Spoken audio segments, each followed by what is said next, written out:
जालन्यात ग्रंथदिंडीने 2 दिवसीय वारकरी संत साहित्य संमेलनाची सुरुवात. ग्रंथदिंडीत चिमुकल्या वारकऱ्यांच्या पावलांनी वेधले सर्वांचे लक्ष. शिवसेना शाखा शहरकडून दिंडीत फराळ वाटप. आज दिनांक 13 डिसेंबर रोजी दुपारी 12 वाजता मिळालेल्या माहितीनुसार जालन्यात ग्रंथदिंडीनं 2 दिवसीय वारकरी संत साहित्य संमेलनाची सुरुवात झाली आहे. जालना शहरातील JES महाविद्यालयात आज आणि उद्या वारकरी संत साहित्य संमेलनाचं आयोजन करण्यात आलंय. या संमेलनाचं उद्घाटन आज ग्रंथदिंडीद्वारे करण्यात आलं आहे.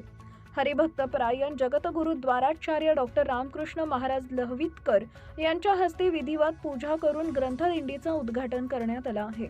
शहरातील छत्रपती शिवाजी महाराज पुतळा येथून विविध मार्गांनी ही ग्रंथदिंडी निघून JES महाविद्यालयात दाखल झाली. त्यामुळे संपूर्ण परिसर भक्तिमय वातावरणानं भारावून गेला होता. शिवसेना शहर शाखेच्या वतीनं फराळ वाटप करण्यात आले. यातून हा फराळ युवा नेते अश्विन अंबेकर, बाळा भैया परदेशी, गणेश लावटी यांच्या हस्ते फराळ वाटप करण्यात आला.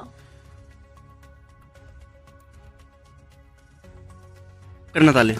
आज जालना शहरामध्ये येणाऱ्या 2 दिवस जे JS कॉलेजमध्ये होणारं संत साहित्य संमेलन आहे, त्यानिमित्तानं आज एक शोभायात्रा काढण्यात आली.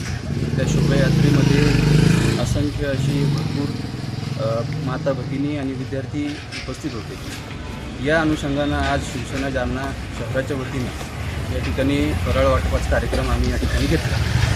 या कार्यक्रमासाठी माजी शहर प्रमुख आदरणीय बाळा भैया परदेशी, राजपूत साहेब, गणेश भैया लावटी यांची सर्वांची या ठिकाणी उपस्थिती होती.